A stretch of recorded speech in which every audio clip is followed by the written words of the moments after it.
Hello, hello, hello. Welcome back to Joe Daddy's Garage. It is Monday, December 18th, 2023. That's right, you have 1 week left to get me my Christmas presents. Just kidding. No presents. Don't do that. Don't do that.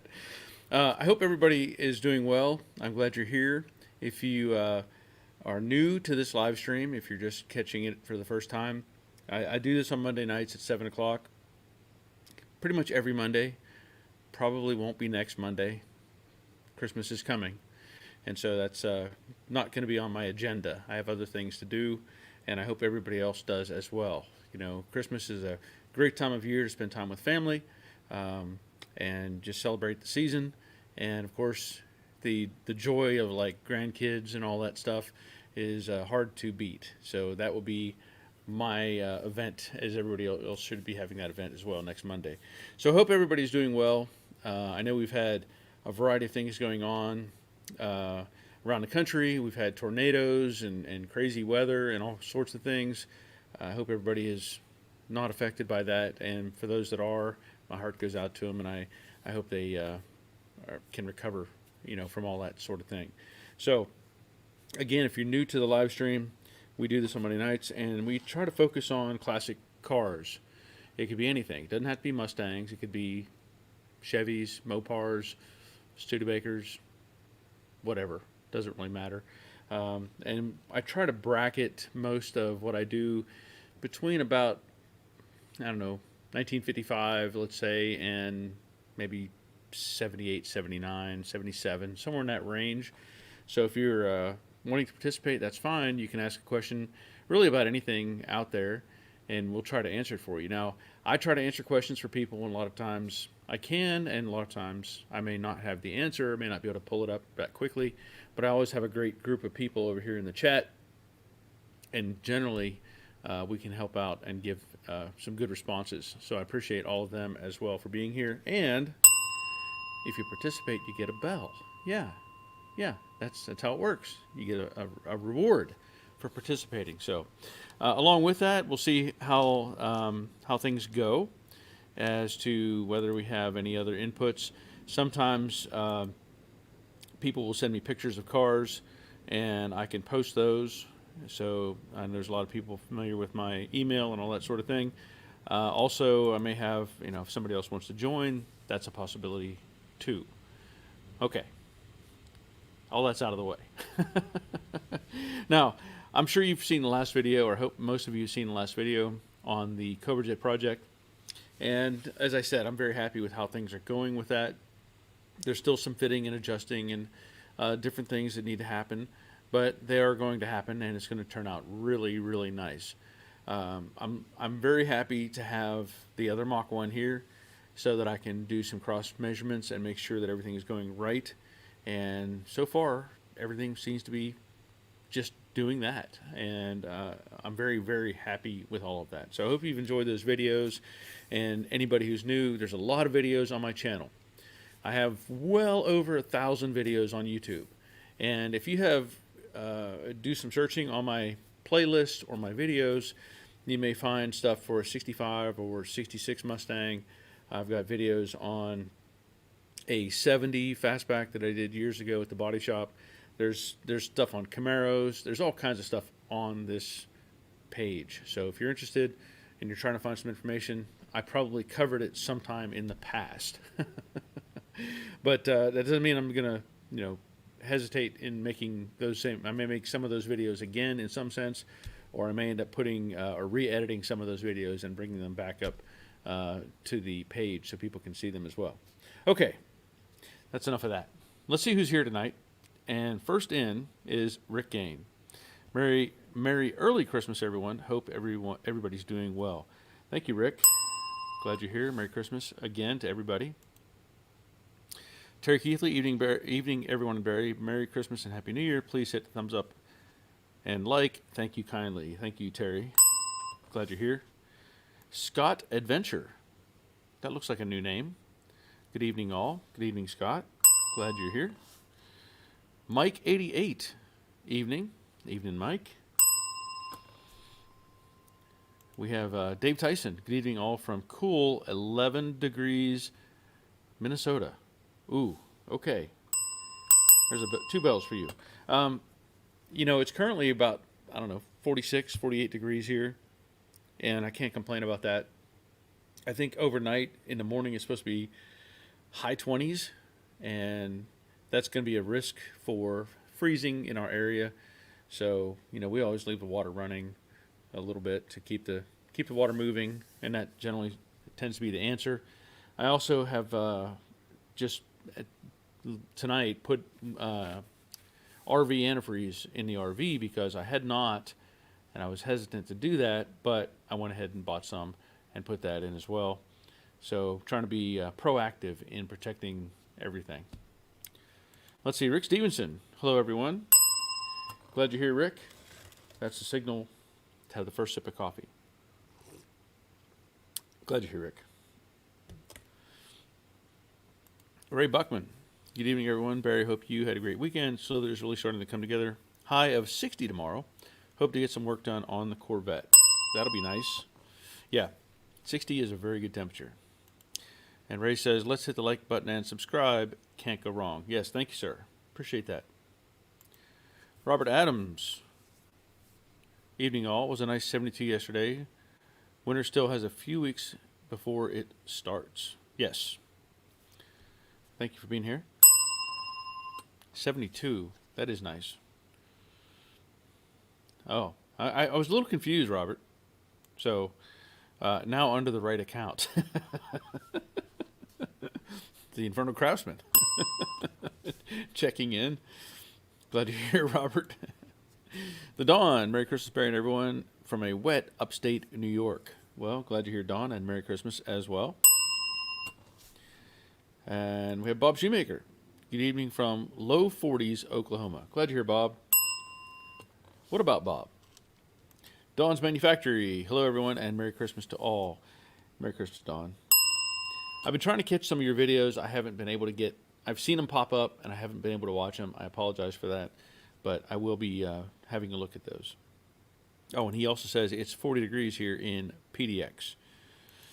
Hindsight 6-7, Roger, checking in from next door. Seasons greetings. Glad you're here, Raj.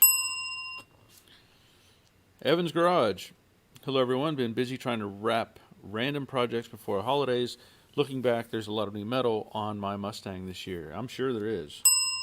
Yeah. Troy Justit, good evening from a rain-soaked coastal Georgia. I love the progress on the Mach 1. Thank you, Troy. I do too, and I'm very happy, again, with how things are fitting. I had used the NPD quarter panel on the passenger side, and, we had the dynacorn on the, I guess that's right. Yeah. Yeah, the dynacorn on the driver's side, and I'm happy that we put this dynacorn panel on. I got it backwards, didn't I? Whichever side it was. Now I can't remember. Yeah, I had the NPD on the driver's side. Yes. So I'm very happy with this dynacorn piece, having a consistent sheet metal piece. The driver's side and passenger side. Other than the flaws that I found in the stamping, as I pointed out in that video, having the flanges slightly different dimensions and having the hole off didn't help things, but overall the shape of it is spot on. I really, really like these quarter panels. So yeah, the progress is very good. Dwight Douglas, good evening from snowy Indiana. Well, I'm glad you have snow, Dwight. No snow for me. No snow for me. Rick Gain, no live stream on Christmas. What about New Year's? How long do we have to wait to find out what you got for Christmas? Yeah, I don't plan to do a live stream. We're gonna have our kids and our grandkids here in the evening. So yeah, no live stream on Christmas. New Year's, I doubt that I'll be doing a live stream. Normally we get together with one of two groups of friends, and so yeah, unlikely that I'll be doing anything at that point. And usually something just fell over outside. Wind must be picking up. Usually my Christmas gift consists of something like pretzel peanut pretzel, whatever, bites. That's usually what I end up getting, something like that, and I'm fine with that. That's all. I don't ask for anything, from family or anything. And in fact, I was at the store the other day and I bought a pair of work pants and a shirt. Brought them home and I told my wife, I said, "Here, you can wrap these. That'll be fine." I'm really not, really not that into all that stuff. Jerry, howdy Barry, howdy y'all. I pray y'all have a Merry Christmas and a Happy New Year. Robert better make a nice Christmas for me. Just kidding. Have a great stream. Thank you, Jerry. Glad you're here. Mr. Mikey, howdy to the group. Merry Christmas to all. Thank you, sir. And Robert says, I have a sack full of coal to wrap for her. Good. That will bode poorly for you, Robert, because that is what you are getting. Think you can heat the house. Think how much money you save there. We have Rab. I don't know. I'll just say Rab. We have Rab says, hello all. Hello, Rab. Dave Britton checking in. I think that's our first Dave sighting. Hello, or hey, all. How is everyone? Glad you're here, Dave. Hope you're still getting work done up there in the Great White North. Car Guy Troy, hello all from Utah. Merry Christmas. Hope all is well. What's new? Not a lot new. Not a lot new. I mean,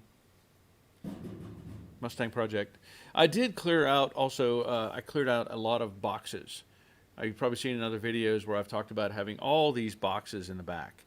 So occasionally I just say I'm done and I will cut the boxes into pieces and either burn them or haul them off to the cardboard recycling place. And that's what I did Saturday. I ended up just cutting up multiple boxes.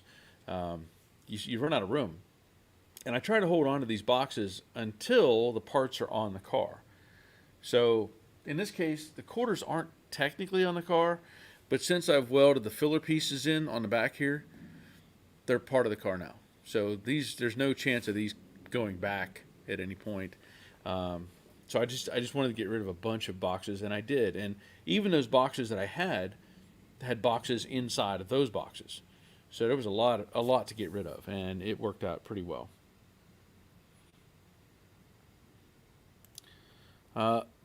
Bob Dumlau. I'm going to say Dumlau or Doomlau. I'm just guessing here.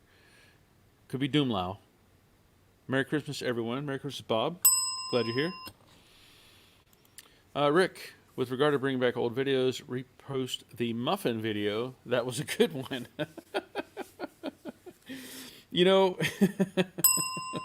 Thank you, Rick. There's a couple of videos that if you really wanted to search them out, look at some oddball videos. I say oddball. There's a video I have about wrapping Christmas presents. It's a parody. It's not meant to be serious. But there is a video about wrapping Christmas presents. I don't forget what I labeled it. Body shop style, or wrapping presents body shop style, or something like that. So there's an old video of me wrapping some presents, and it's in the paint booth before I finished the inside of the paint booth. And then, as Rick pointed out, I don't know if it's on this page or on my other channel. It might be on the Joe Daddy's Workshop channel, the making an egg McMuffin. So, just entertainment, right? I made a video on how to make egg McMuffin. And that may be on my Joe Daddy's Workshop channel. So, thank you, Rick. James Smothers, good evening. Good evening, James. Glad you're here. Jordan Seward. Hey from... I have no idea. Haida Guay. I'm guessing. I don't know. But welcome, Jordan. I don't know if I gave you a bell. Here's another bell. Because I've never seen that before. I don't know what that is. But glad you're here. Lynn, happy holidays. Hopefully everyone gets the Mustang parts they want for Christmas. Yeah, that would be nice. That would be nice. Brandon Reisinger. Merry Christmas from Owasso, Texas, Tulsa area. Oh, sorry, Owasso. What did I say, Texas? Oklahoma. I apologize. Tulsa area. Hoping to get some progress on my 68 while off over the next 2 weeks. Good weather expected here for a few more days. Getting closer to paint every day. That's awesome. Good for you. Mike Pfeiffer sold my 2008 Bullet today. I hope that's a good thing. I hope. I don't know what that... It implies you're going to get another car or something. So I hope that that did well for you. James Smothers, I've been busy getting things in order. I'm finally going to start my 67 Mustang convertible project. I've set up a YouTube channel. My first video will be January 12th. That sounds awesome. Bob, watching your videos got me this far on my 67 Coupe Resto mod. Awesome. That's good to hear. Jack W. Good evening, Barry. Evening, Jack. Glad you're here. Lynn, I keep my boxes. I use them on my garage floor as kneeling pads and to keep the floor clean. Never throw boxes away. I have so many boxes. In fact, there is I have a stack of big pieces that I use, like when I'm doing oil changes, or if I need to get underneath the, the frame jig or something like that, slide that under there. But you can only have so much. You really can only have so much. Then it just starts becoming cumbersome, getting in your way. Let's see. Giacomo, I have a 97 Corolla, had a lot of vibration in the cabin. What do you think it is? Okay. It's usually not the kind of question I get, but first question of that is that while you're driving? Is it while you're going down the road, or is it while it's sitting still? If it's sitting still, it's an engine problem or transmission problem. If it's running down the road, then your choices are an out-of-balance wheel, a bad wheel bearing, or a CV axle is probably the most likely choices, and I would probably go with the wheel bearing. So quick diagnosis on that is to jack it up, grab the wheel top and bottom like this, and wiggle it and see if it wiggles. This way, side to side, it may move a little bit with the tie rod and having some play in it and move. But if you grab it top and bottom and you can forcibly move that wheel, you got a bad wheel bearing. So that's my quick answer. But good question. Good question. Glad you're here. John, I don't know how to say that. Is it Hero? Merry Christmas from the New England area. Merry Christmas to you, sir. I don't know how to say that, but I'm going to say Hero. Hero? I don't know. I'm trying. Mike, don't hate me. I got a 54 Chevy pickup project. Oh, why would I hate you for that? Why would I hate you for that? That's awesome. See, here's the thing. I'm probably typecast as a Mustang guy. I mean, granted, that's the bulk of my videos are Mustang videos. And I've told people before, I'm a car guy. I am a car guy. I just happen to be working on a lot of Mustangs. They seem to come to me in droves, like, here's another one. And, that's fine. But I'm a car guy. And 54 Chevy truck, that's awesome. That's awesome. I like it. Rick Gain, this comment is only to tell you to take a sip of coffee. Well, there you go. I will do that, Rick. Thank you. Got to take my official coffee cup. Thank you.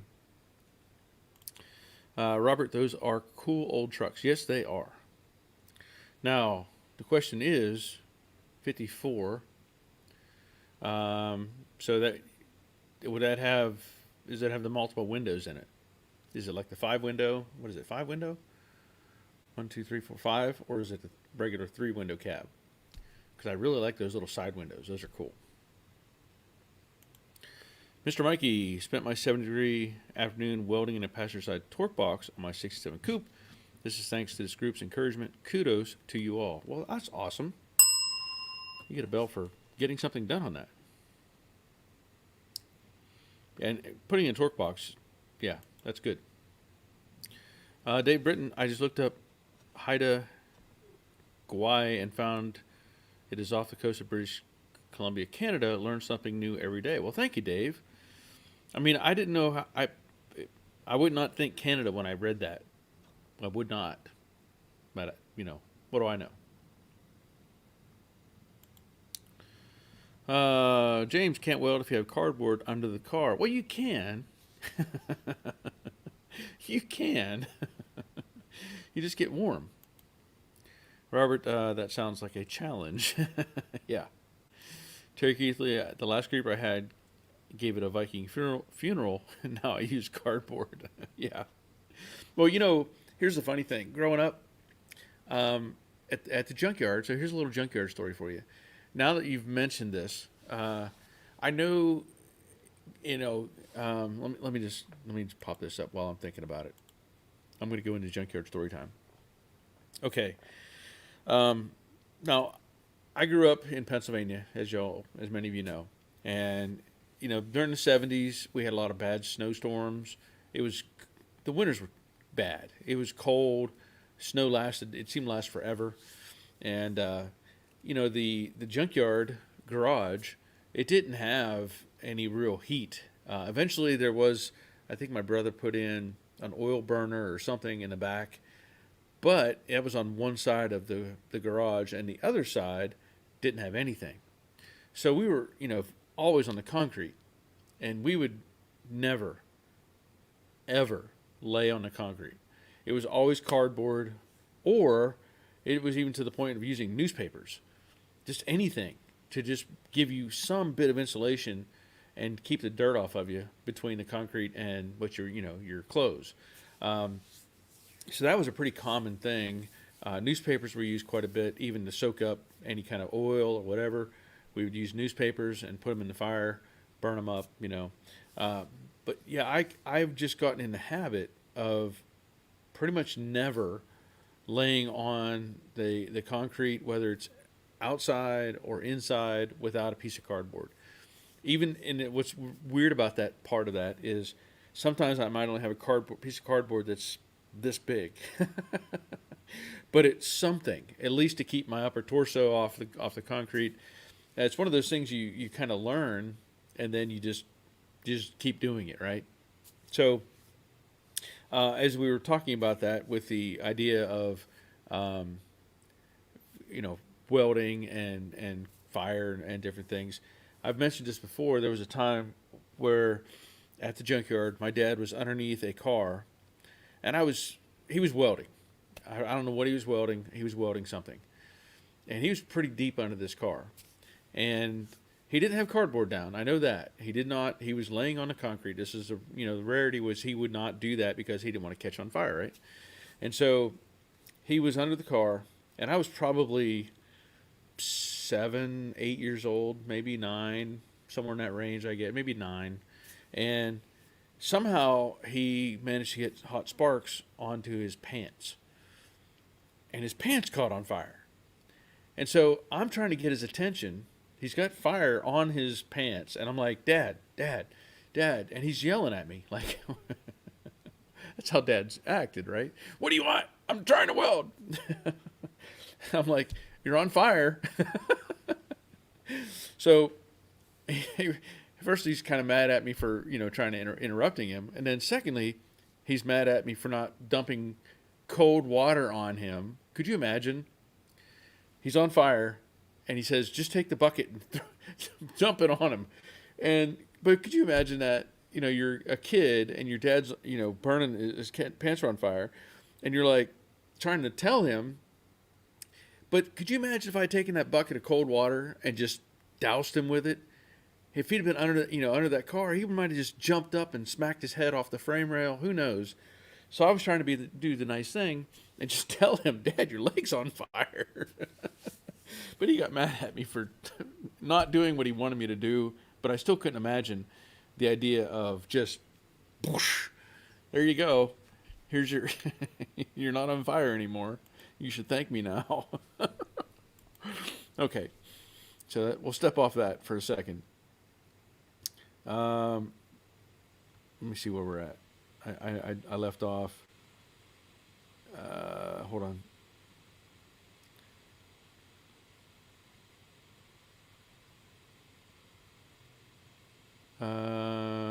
Okay, so James says he is subscribed to Mr. Craftsman. That's good. The Infernal Craftsman. If you haven't subscribed, I suggest you subscribe to The Infernal Craftsman. Cargo Troy also collect cardboard and other things till it gets out of control. I'm not a hoarder, I promise. Yeah, okay. Giacomo, do you think it could be the motor mount? The vibration is more on the passenger side. It could be, but again, I don't know if you're talking about just sitting stationary or driving down the road. I don't know which one that is. So, yes, it could be the motor mount. It could very well be the motor mount. Those are things that are hard to diagnose.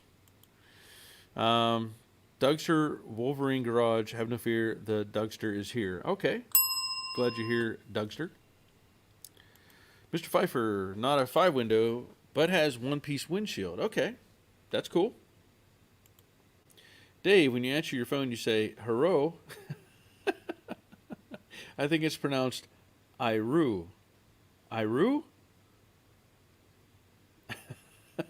Iru. I said hello. I don't know. I'll take your word for it, Dave. Thank you. Jeff, awesome, man. Makes for a good Christmas. Thank you, sir. Thank you, thank you, thank you. Appreciate that. There we go. Yeah. Thank you, Jeff. Dougster, that cold concrete will suck your body heat right out. Yes, it will. That is one thing that's for sure. Stationary Nomad, that is how my dad died? Oh, that doesn't... I'm sorry to hear that. That doesn't sound good at all. Sorry to hear that, Stationary Nomad. I'm glad you're here, but I'm sorry to hear that. James Barry, how do you control sparks in your garage? Any tips? I love my home more than my car. I generally don't worry about sparks too much. I have all my like chemicals in a cabinet over on the other side. I honestly don't focus on that. I do have fire extinguishers here ready to go in case I need one. But now there has been times where I've taken cardboard and set it up so that the sparks may bank off of that. The alternative may be, depending on what you're doing, I created, at the body shop, we had these fire blankets. I think Harbor Freight sells them, actually. And they're like made of fiberglass or something. And they're good for putting over a body panel or different things like that. But you could actually hang them from something and use that as a deflector as well. So fire blankets are beneficial. They are handy. But for the most part, I don't know. I've always had a habit of, if I'm welding on something, I don't leave the garage for like half an hour. I will walk around, I will clean up stuff, whatever, and I just wait and make sure that nothing is smoldering or could catch on, burst into flames. So anyway, that's kind of my take on sparks and stuff like that. Richard Vogel, good evening, Barry. I think you and I had the same type of upbringing. I have a feeling most of us that are in this generation probably had a similar upbringing.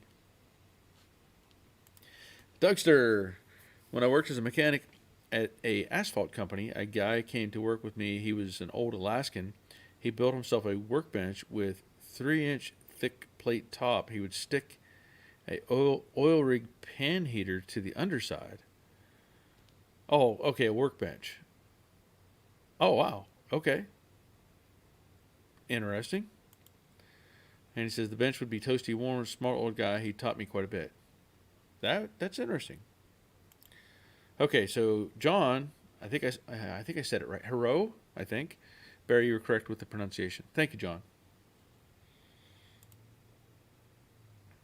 Robert, the most flammable part of these old cars is the seats, since they were filled with sisal and burlap. And they stink really bad when they burn, but I have never done that myself. Well, let me tell you, I had a panic several years ago.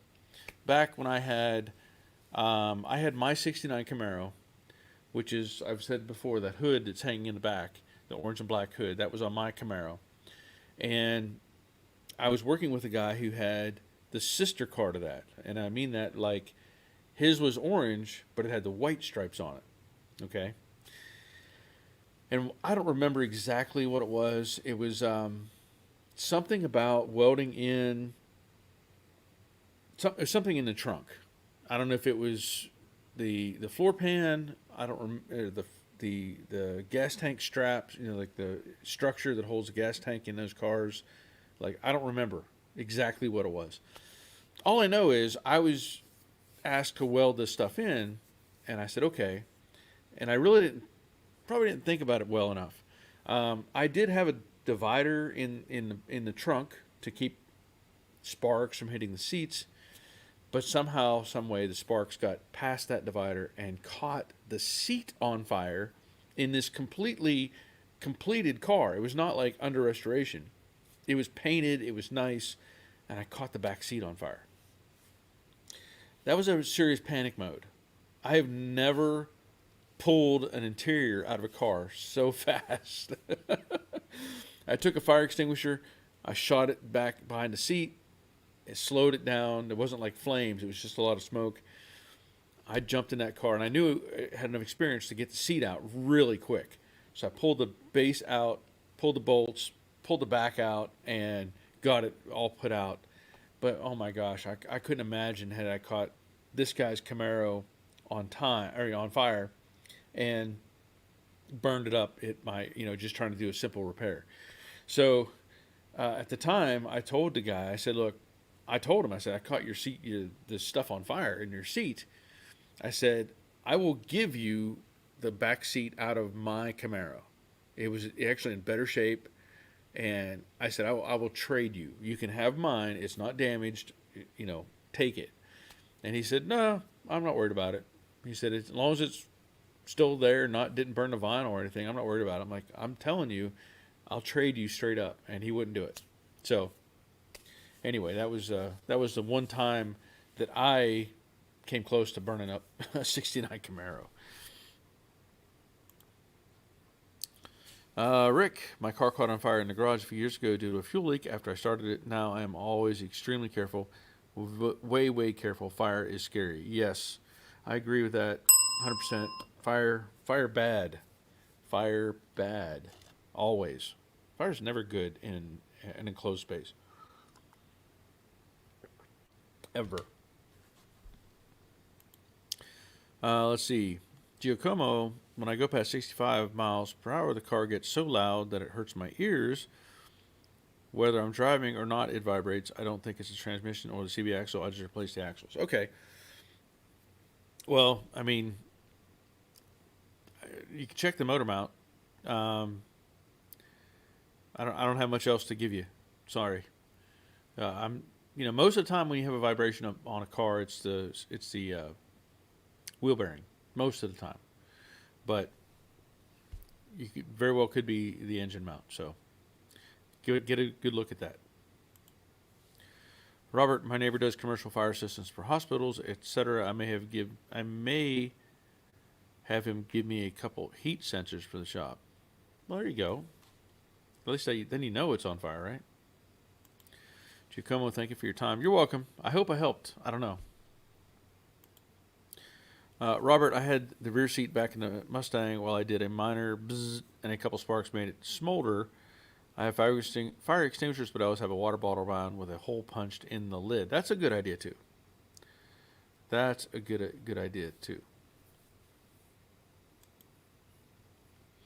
James, years ago, I was welding a passenger rear apron on a 69 Mustang. Everything was great until I saw smoke. I caught the firewall pad on fire, but I knew I had great penetration.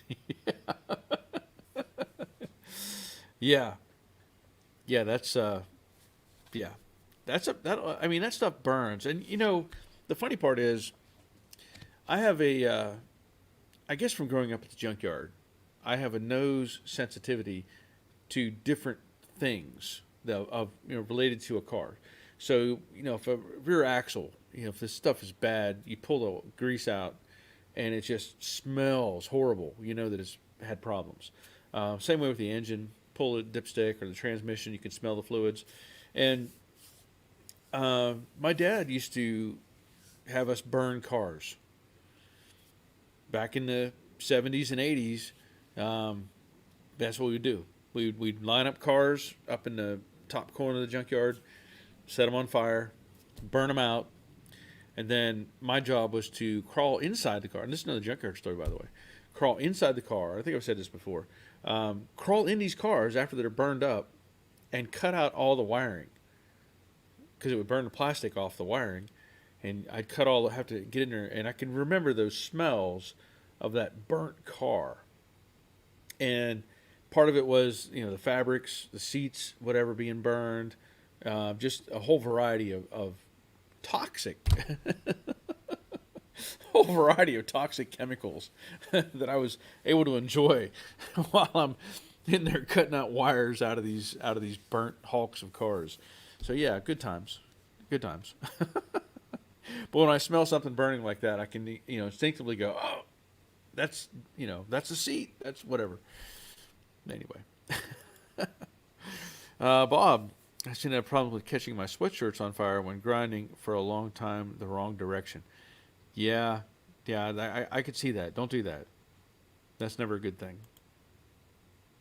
I think, in fact, I think this is, I've welded a lot with this old sweatshirt, and there's a ton of holes, of burn through holes all over this thing. But that's why you keep old shirts like this, right? I do have a welding jacket, but this is probably what I was using a lot before the welding jacket. And there's holes all through this thing. And you never ever anticipate when a hot spark makes it into your shoe. Those are good times. Those are good memories. Yeah. Something gets in your shoe, you remember that. It's really fun. You don't realize how good a dancer you really are. Cargo Troy uses Harbor Freight weld blankets. My wife bought some welding screens for me. I have to put together. I hang around for a bit, then spray the floor with water when I'm done for the day just to be safe. Not a bad idea. I had some welding screens at the body shop just for eye protection for other people. But here, don't really have to worry about that. Terry, after you got the seat out, did you change your BDEs? No, I didn't have to, thankfully. Dougster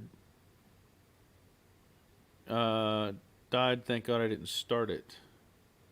Uh-oh. I don't know what we're referring to.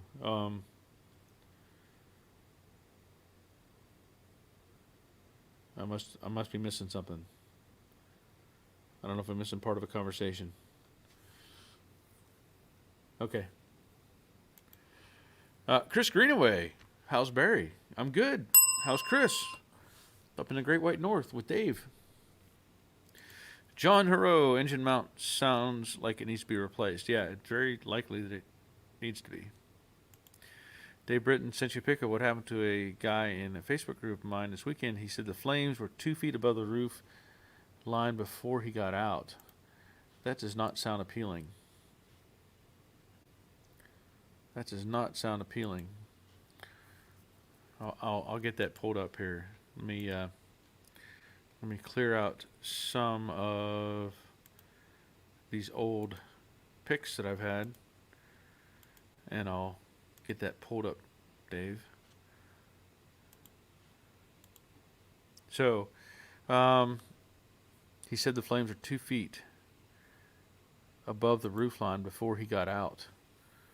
So that looks like a mid-80s GM, like a Malibu or something. Let me see if I can. Yeah. Yeah, nothing more exciting than a fire popping up in your face. So hopefully he didn't have any serious problems with himself or the car. But yeah, that's never fun. Never fun. Let me pull that back. And we'll go back to Rick. One would think a firewall pad would be made out of a fireproof material. Yeah, that would make sense, wouldn't it, Rick? That would make sense. hence the name. Dave Britton, the car is a V8 Vega, by the way. Well, I guess Chevy, I guess GM, but it was hard to tell from that pic, and most of the stuff all gone.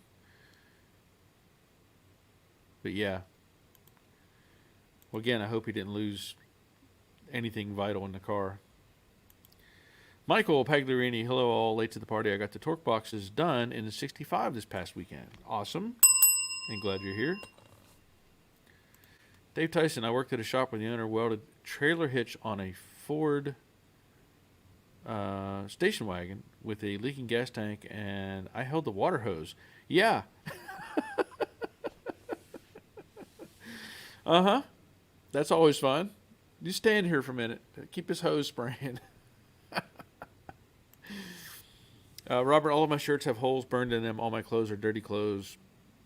As I will work in anything I'm wearing, I do not need to get one of those light welding jackets.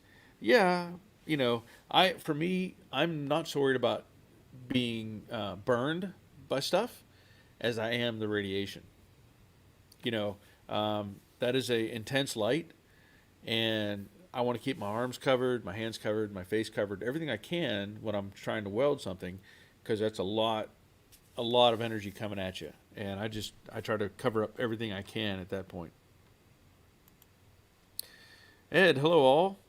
Sorry, Ed Cucciarella. Hello all. I am late as well. Was installing a dishwasher, not in the Ranchero. Okay. Well, you could be, you know, make a multitask vehicle. You could have it do dishes while you're driving down the road. James, I wear leather shoe shin guards when I weld. I still have a scar from a huge slag drop right in the tongue of my shoe.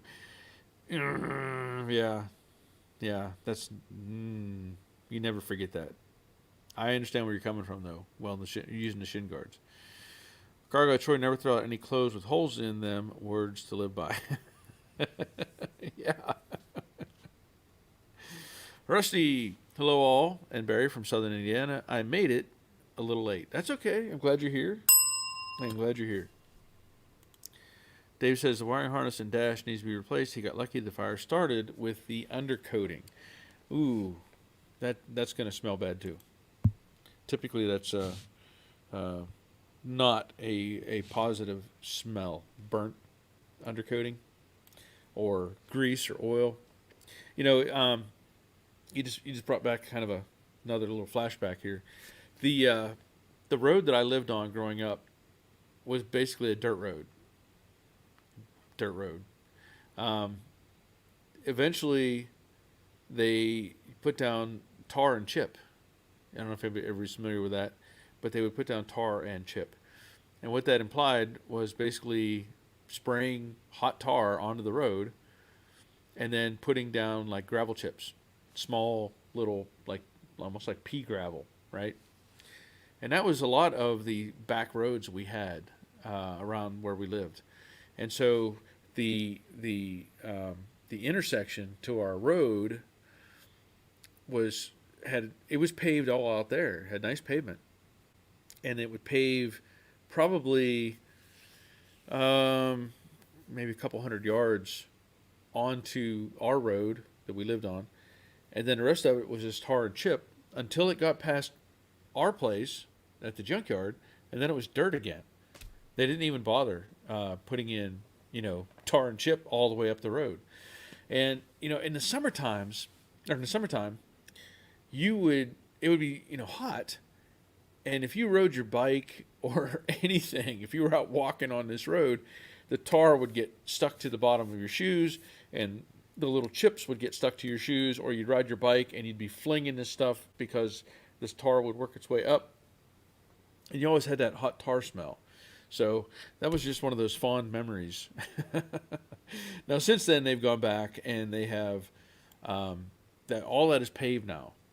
Every road is paved in our community that I grew up in.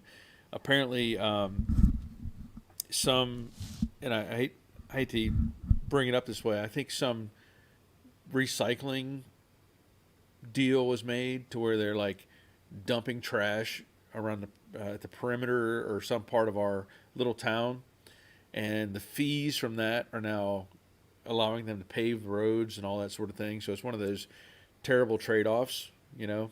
But of course, I grew up in a coal mining community anyway, so most everything is strip mines or shale from the mining operations. So really not the most enjoyable place to be around, I guess. So at least the roads are paved now.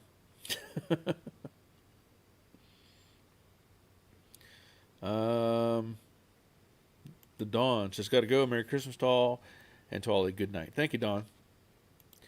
Dave Tyson, I burn more shirts grinding. I don't really run into that problem, and I guess it's because I guess I'm proactive in my angle. I don't ever try to have the sparks coming back at me. I keep the guard on the big grinder in particular, and try to deflect it away from me. And that's why you'll see me wear these. Sometimes if I do, you'll see me wear that face shield thing. I'll put that on top as well, because nothing's worse than having grinding stuff coming back at your face or getting in your eyes. And so I try to, even with glasses on, I'll put on that full face shield thing to protect my face and eyes. Dave Britton, I was using a torch back in the 90s and had a drop of melted steel in my boot. Almost went right through the tendon. I was like a wild animal trying to get my work boot off. Ooh, that does not sound pleasant at all. I think the only time I've had serious problem with something getting in my shoe or whatever was when I had leather work boots on. I think that's happened more often just without the tongue guard, but I've had that happen more often with a pair of leather boots on than I have wearing tennis shoes.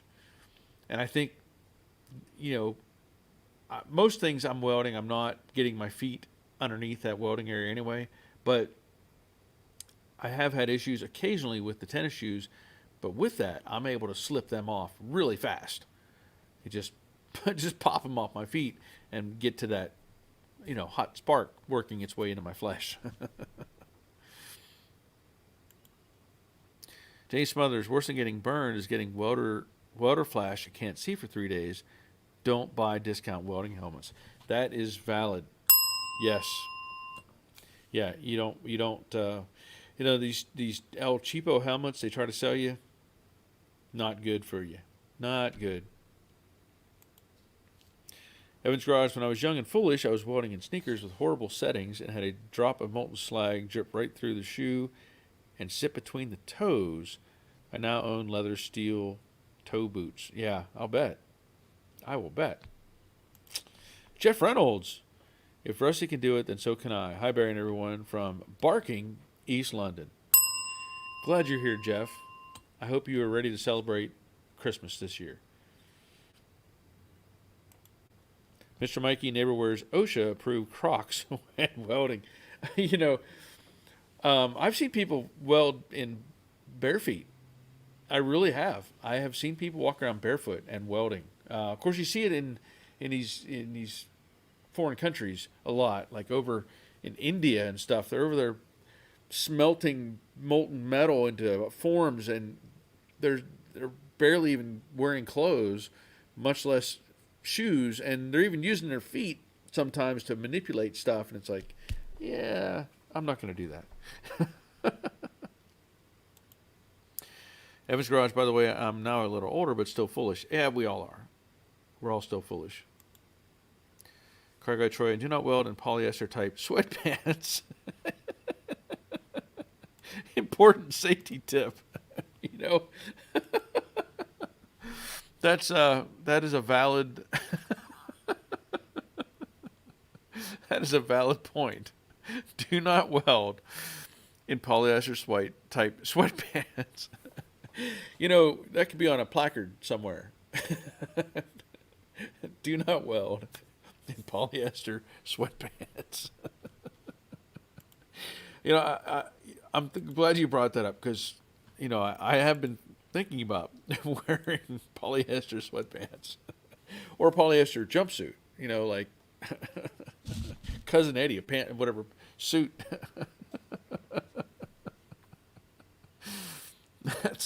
That's pretty good. Okay, so I have to post this picture because it's really cool. It is really cool. It is from Ed Cucurella out in Huntington Beach. So let me show you this picture. Well, let me pull down Troy's comment first. So Ed has sent me this picture. This is cool. Look at this. That's a great picture. And that is out in early Saturday Cars and Coffee in Huntington Beach called Donut Derelicts. Oh, man. I'm jealous. That looks awesome. That looks like an awesome place to visit. Just for the car show. Nothing else.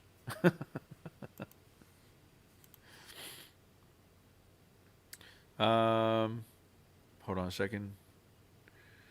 I'm still thinking about the polyester sweatpants. James, Mickey, I'm sure the Crocs will leave red sunburned polka dots all over his feet. Yeah. Mikey. Yeah, Mr. Mikey. Yeah. Terry, love the smell of coal smoke in the winter. My grandma lived by the railroad tracks. Oh, man. You can have all that.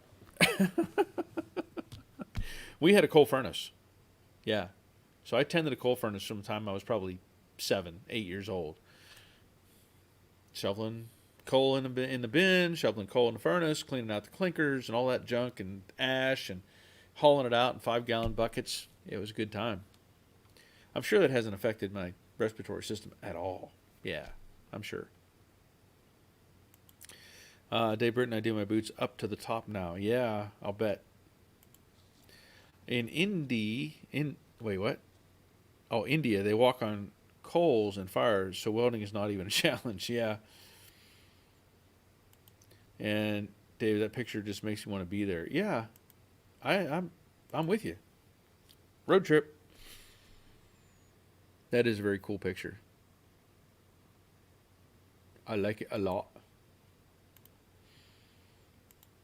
Ed says, please make a JJ t-shirt. Do not weld in polyester type sweatpants. Yeah. Robert, that's too early for me to go to a car show. I need all the beauty sleep I can get. Yeah, I can get there pretty early. Jeff Berry, I'm with Car Guy Troy. Some of my most treasured t-shirts on my favorite shirts burned through by not changing before welding. Yep. John says Huntington Beach, Chip Foose territory. Oh, okay. I met him once. Ray, I'm envious of California. They have car shows all winter. Here in Colorado. They end in September, I guess, and start back up mostly in May. Yeah, here in Georgia, I think they'll go all the way up. They'll go from like March to the end of maybe middle of November or something like that. So I don't always get to go. A lot of times I just forget about it, and I only go to the one locally. I have not gone to. Well, there's two local ones that are really good. There's one that's a weekly thing or a monthly thing. I'm sorry, and then there's one.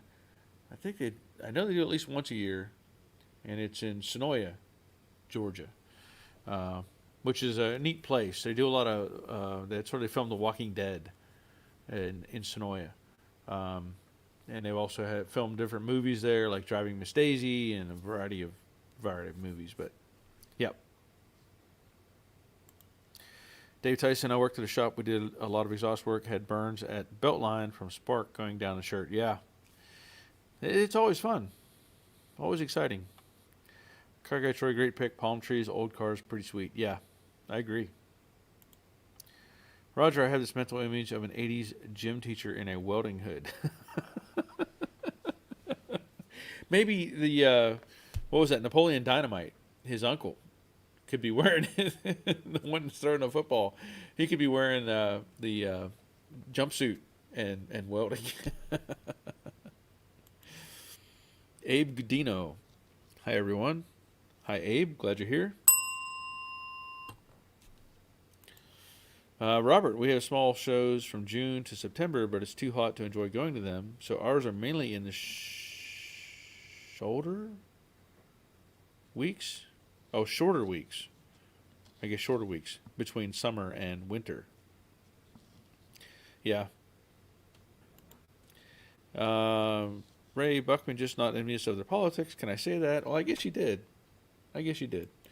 I would have to probably agree with you on that as well.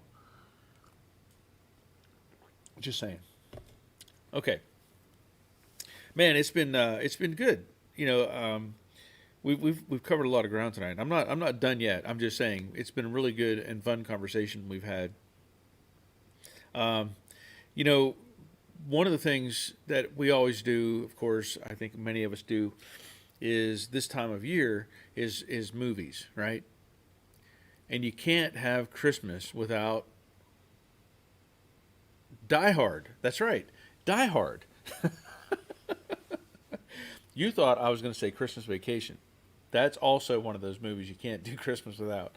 But, and of course, A Christmas Story. Even, I will say, my wife has gotten me to watch Elf. I enjoy that. I think it's fun. But, you know, Die Hard is a Christmas movie, in case you're wondering. So gather your friends around, get your family together, and watch Die Hard so you can enjoy the Christmas spirit. But seriously, there's several movies out. I think it was, Lethal Weapon was also a Christmas movie because it came out at Christmas time. There's been a few movies out like that. And I've watched Christmas Vacation probably just this year at least twice. And I know that my wife has watched several of the others of those movies, but you can't beat Christmas Vacation. You just really can't. Cousin Eddie and all that stuff, you just can't beat it.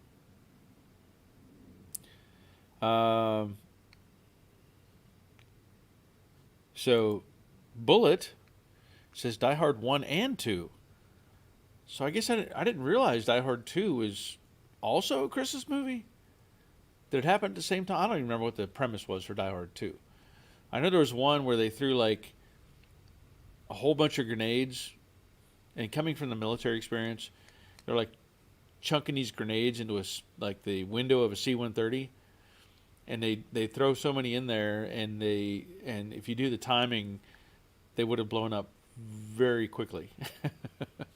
There's no way they could have timed that out to all those grenades. I don't know which one that was. Because you had what, Die Hard 1, 2, and 3, I guess, at least. And of course, when I was in the military is when I saw Die Hard 1, and so that was memorable. That was very memorable. Mr. Mikey, Home Alone is a good one too. Yeah, it is. It's. I guess I struggle with that because I keep thinking, how could you possibly leave your kid at home? How could you not know that you have this kid missing? But you have to have that for the whole premise of the movie. I get it. So yeah, it was a fun movie. Rick A, and this has been a good stream. We have a lot of junkyard stories tonight. Yeah, they're just kind of coming to my mind. Only 16 thumbs up. Come on. Thank you, Dave. James Smothers, my go-to movie is It's a Wonderful Life.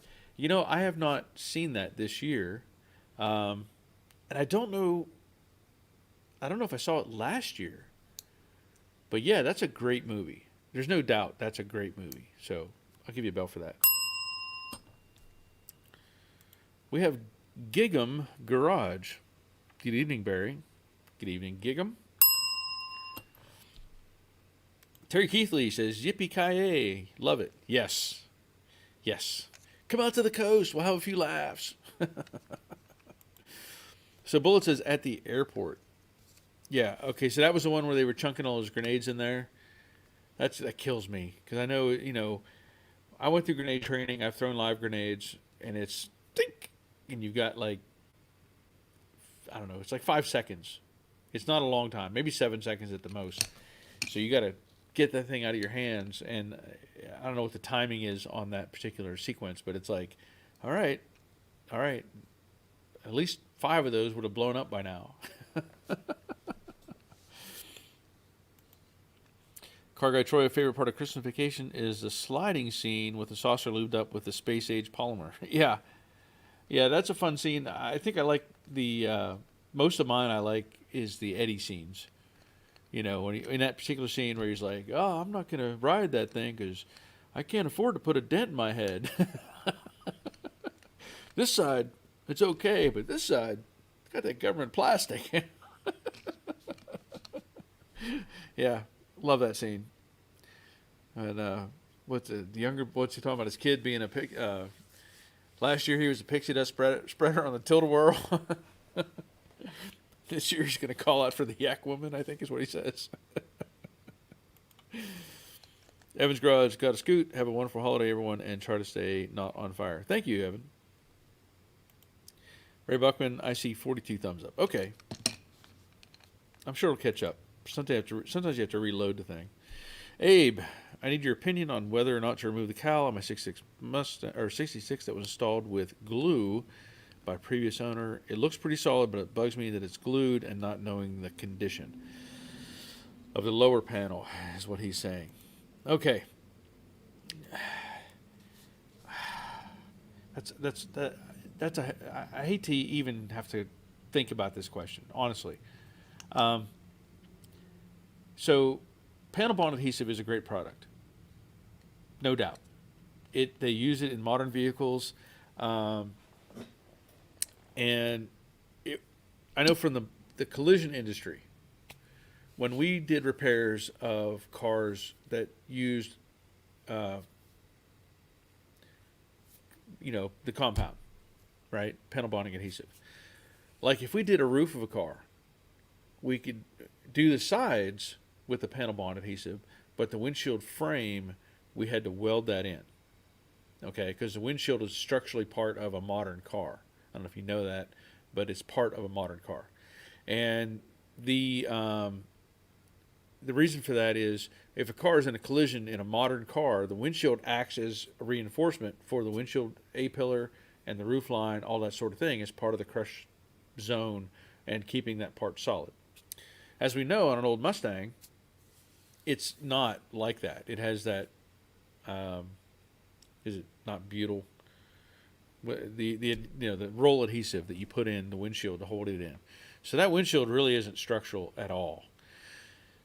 Thinking of it from that aspect, and the ideas of the panel bond adhesive, I am not a fan of bonding, to me, what is a structural member of the car with panel bond adhesive. I know people do it. It's a shortcut. It does seal up the gaps and all that sort of thing. I get it.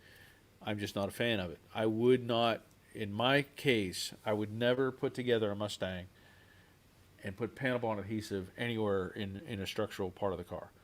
I just would not. So if that helps with your decision, I don't know, but the alternative maybe I can't say for sure how well it would work, is if you were to drill into the panel, get through that panel bond, and weld it, right? And leave the panel bond there, it would burn it, but that may be what you can do to not remove everything. So I would not do that. Now, there are people that do that sort of thing, and they will do it and sell that car and not care about the circumstances later if there's a collision or anything like that. I'm not engineered that way. I can't do that. I actually saw somebody doing that on a Mustang one time, not the cowl, but another part, and they were patching a hole on the side of the kick panel. They just shot panel bond adhesive and stuck it over that hole, and they said, nobody will ever see that, and I'm like, no, it's not how that works. You need the structure, you need the welds to make it solid. So, yeah, I don't know if you can make holes and drill them or not. I don't know. But my answer is I would not use it. I would not trust it. Probably not the answer you want, but that's my honest opinion. So thank you, Abe. Rick Gain, that movie It's a Wonderful Life has an audio description track for the blind read by George H.W. Bush. Oh, that's cool. That's cool. Thank you, Rick. Hey, Britton, I literally looked up how long it takes for a grenade to go off yesterday, and they say it is 2 to 10 seconds. 2 seems awfully close. Yes. And that could be the more generic grenades. I know when we did them, you know, you'd pull the pin, you'd release the handle, whatever you want to call it, release that, and just chuck it, and then duck. Robert, the cowl is structural, and for me, I would have to go back and weld it in. Yep. Ed, remember your new RV to drain the black tank to avoid the getting full. Yes, yes. That will. I've already addressed that, but I've added some of the RV antifreeze to help as well. Dave, I agree with Robert. Yep. And Robert, for me, panel bond is great for adding brackets and other attachments for items that aren't that heavy, say a fuse box mount or other item. Yeah. Well, you know, like I said, in the collision industry, we could do the roof on the sides, right? And we could also, on a truck bed, if you replace the side of a truck bed, you could panel bond the top edge, but you had to weld the front and the rear. That was a requirement. It's good stuff. I mean, it is really strong, but I wouldn't risk it on something, especially when you think about the cowl and potential for twisting, right? So every time that thing twists, something's got to give or has a potential to give. And if you pop that seam, the whole thing could come off. So yeah, I won't do that. And he says, I agree with you. It's coming out. Okay. Good to hear, Abe. Gig'em. Question. The front cross member is rusted out. Would you replace the whole radiator support with front cross member or just the front cross member by itself? That's a good question. So if the cross member is welded out, or the bottom half of the core support, is the upper half not welded or not rusted? That seems a little odd. Now,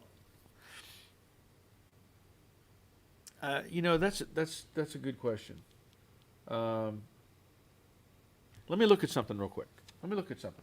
Since I have this car sitting here, refresh my memory on this, because the way that on the 69 at least, and I know I have another one up in my rafters for a 65.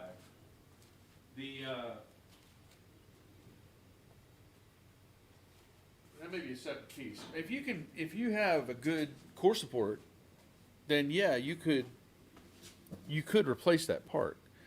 And I probably would if I can get everything out without damaging the core support itself. Otherwise, I would do a complete assembly. Now, I'm just trying to picture this one that I have. Give me just a second here, because I have, like I said, I have one up in the rafters, and it looks like it welds. It looks like the flange welds to the front face of the core support. So, yeah, you could just replace that part. If the core support's good, I would say go for it. Okay, so he says correct on that. Okay. Robert, if you can save the OE radiator support, I would just take it all apart and reassemble with a new cross member. The OE radiator support is better than the replacements. I agree. Ray Buckman. Hey, Barry and folks, got to run and get some chow. Merry Christmas. Barry and crew, Happy New Year to all. Thank you, Ray. Same to you. James, Mr. Craftsman, the Mustang YouTube channel is called My Mustang Garage. Okay. That's your channel, James? Okay. Good to know. Rick, how do you release panels that have been put together with adhesive like that? Heat gun. Heat gun. Pretty much. You can apply heat to it and it'll separate. Yep. Dave Conville, good evening. Was called into work, so I missed a good part of the show. Merry Christmas. Oh, look, Dave. Awesome, sir. Thank you, thank you, thank you, thank you, thank you. That'll make for a good Christmas. Thank you. Appreciate that. Yeah, there we go. Awesome. But I'm glad you're here, Dave. I think it's our third Dave tonight. Dave Tyson, Dave Britton, and Dave Conville. That's our norm. But I'm glad you're here. Gigam says, okay, thanks. And James, the first video will be January 12th on my Mustang garage. Okay.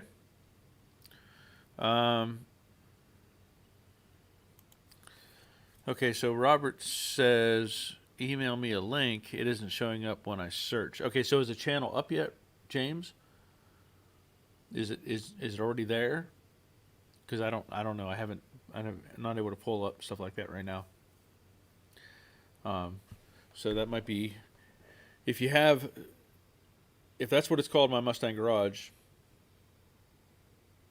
then either you can email me. Let me see what I have here. Yeah. Or just confirm if that's the name of it. And then we can all tune into that. That's something else that as I'm moving forward with the Cobra Jet and of course the potential future of the projects that I want to do and get done. I've been playing around obviously with my videos and trying to make them as good as I possibly can. And a lot of that lately has been using time lapse. And I posted on the YouTube channel that some organizations, some companies, let's say I have like my software program is Wondershare Filmora. So that is something I paid for. And with that, you get certain things that come with the programming. Some of that is music. Some of it is transitional things for the videos. Some of it is like arrows and, stuff that you can demonstrate with. Some of it is titles. There's a lot of things that come with the software. And in this case, I was one of the first, I say early people to buy into this programming. And so they give updates for people that were, I think up until 2019 or 20, everybody who had bought the program would get free updates. And then they changed it and said, okay, now you got to start paying for these updates. And there was a big stink about it. And so they said, okay, anybody after this date has to pay for updates. Anybody prior to that gets the updates included. So the problem I run into is I have music that is free on the Wonder Show program, and I can use that for free, and it's supposed to be licensed through them. So some of the music I have is from like many years ago. Whoever the artists were, whoever they were that created the music for them, that's fine. So what I run into, like this recent video that I posted, I used some music in there that was specifically about 2 minutes and 10 seconds long, and it was for a long time-lapse sequence because I don't want dead space. When I'm doing a time-lapse, I got to have music or something because nobody's going to want to sit there and watch somebody using a hammer or something like that. They need to have that something to go with it. And I try to incorporate music that feels right for the activity that I'm doing. You don't want some slow ballad when you're over there welding. You want to have kind of an energetic thing. So I did that. Well, I uploaded the video, went through the Delta, went through the YouTube copyright process. They search it and say, okay, it's good to go. You're good. I hit the video to go live. Everything was fine. The next day, I get a notification, hey, so-and-so has a copyright claim against your video. Now, what sucks about that is, first of all, it went through the copyright process with YouTube and it passed. Secondly, the views I was getting, I had like 2,000 views overnight, which was awesome. I'm digging that. That's awesome. The problem with that is whenever somebody makes a copyright claim, this is how ridiculous the system is. They make a copyright claim because of the 2 minutes of music that I used in that video against music that I was already included with the licensing of the product line that I use.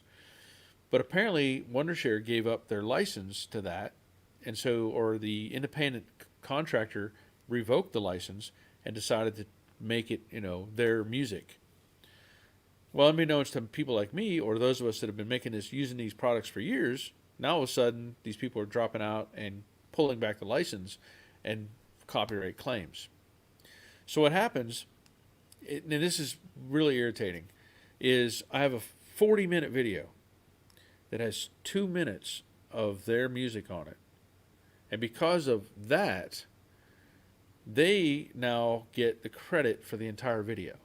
So any of the ads that come through or anything like that all becomes their financial property. Ridiculous. I get it. It's music. It's licensed. Whatever. But the thing is, let's put it in perspective. So if you have 2 minutes of a 40-minute video, if you just did that math and you broke that down in fractional amount, they should get credit for that. Because you're not watching that video for that piece of copyright material. You're watching it for the sequence, the actual video output. But yet they get the full claim for the entire video. So that's why I had to freeze that video on Saturday morning after I got the notification and go back in and re-edit things. Thankfully, YouTube has music that I can use for free as well. Re-edit that and put that back together so that then they don't get that copyright, claim anymore. But what I found also is some other people that I'm friends with on YouTube, they're having to go back and fix videos from like years ago. Now, I haven't seen any of that yet, because if YouTube gives me a copyright claim, I get a notification, and it'll show me the video and what the sequence is and the time period and all that junk. So, it's just frustrating whenever you have this stuff that's already existing or you made 5 or 10 years ago, and then somebody's going to say, oh, by the way, that's no longer free. There's some really cool music that I've used in the past that, it's like, I don't even know, like Boxcar Blues, I think is the name of the song. I remember it specifically because it's a really cool song. And suddenly that went away, and you can't use it anymore. So it's just frustrating. So Dave, are you able to go in and edit an existing video? Yes, I can. I can go on YouTube. There's an editor on there, and I have to go look at music that's available in their files, and again, find something that fits that time period and fits my requirement for not being a boring or slow ballad or something like that. And then I have to wait, because YouTube will delete that copyrighted material and put their song in, but I have to wait until that is put in place before I can actually turn it back on again.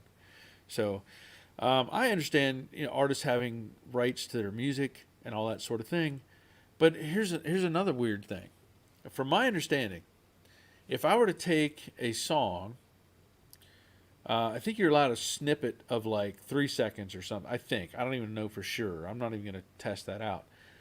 But if somebody else does a copy of that song, let's say it's whoever, Van Halen or whatever, and somebody else performs that song in their own way, using the same words, maybe changing a chord, I don't know what all they have to do, that no longer is a copyright claim, which is the goofy part.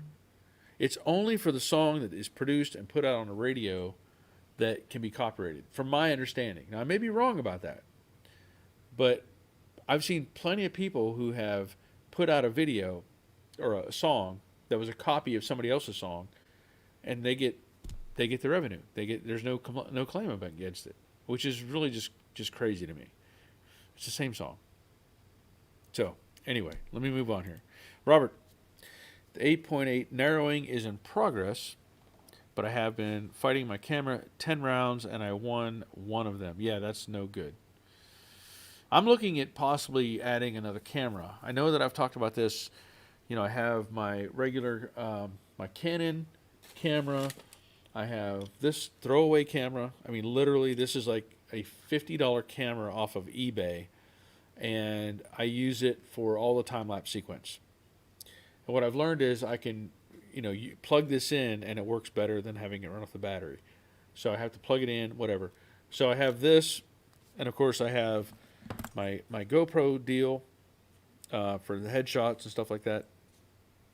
But I want to add a Insta 360 camera or a 360 camera. I have not tried one of those. I've heard good things about them. I've seen footage of it, and it may make it better for some of the sequence within the garage, and the camera picks up like everything you're doing, and you get a better shot. So I'm trying to work on that as well. Just trying to figure it out. The other camera that I have, the Canon, it's a little bit older, and I probably need to upgrade that at some point. I really like the Canon because it has features on it like if you wanted to add an external mic, you can plug it in, and the memory card comes out the side really easy.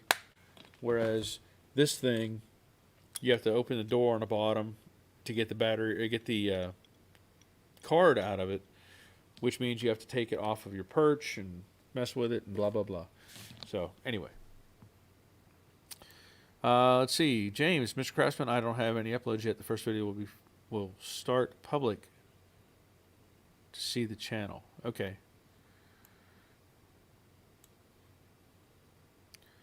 Robert, the music industry has way too much power these days. Yeah, I agree with that. Robert says, my problem is that the new media can upload videos with music in them and they don't get hit with copyright claims. They can steal anyone's work and make money off of it. Yes. Yeah. Yeah, you're right.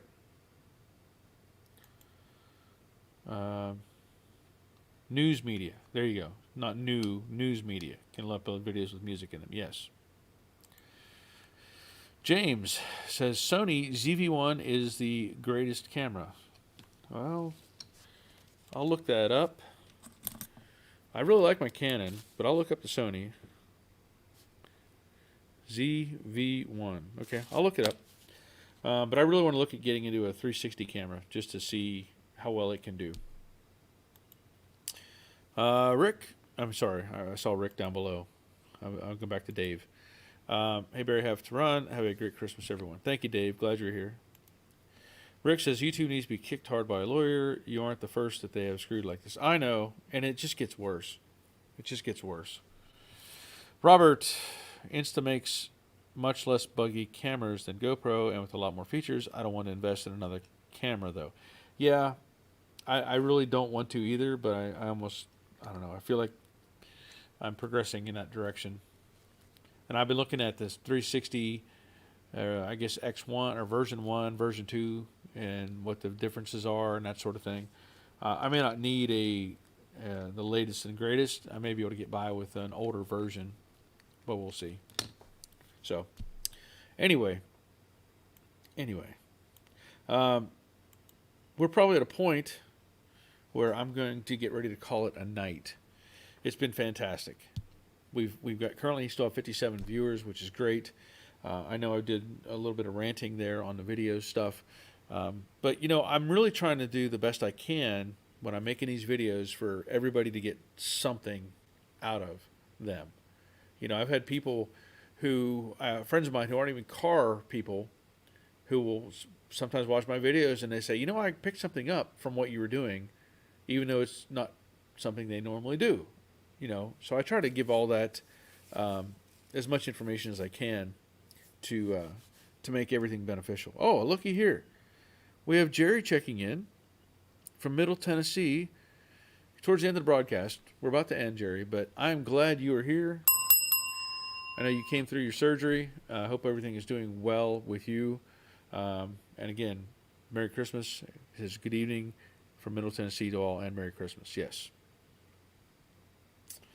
Let's see. Kenneth, Hi Barry, enjoy all your videos. Have learned a lot restoring a 70 Mach 1 Cobra Jet. Have a lot of rust around A-pillars. How do you deal with rusty A-pillars? Thanks. Merry Christmas. Uh, mm, that's probably the hardest part to deal with because you can't find those unless you buy the whole side. And that's basically what I did with this car.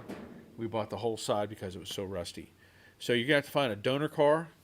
I've heard of some places that have donor cars.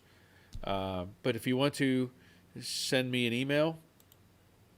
And I'll see if I can't hook you up with somebody who may or may not have some of those parts. So that's the best I can offer you at this point. Is it's got to be replaced. A donor may be your only choice. So you got to find one that's been wrecked or salvaged or something like that. So about all I can say for you right now. So Jerry says he's doing well and on the mend. That's awesome.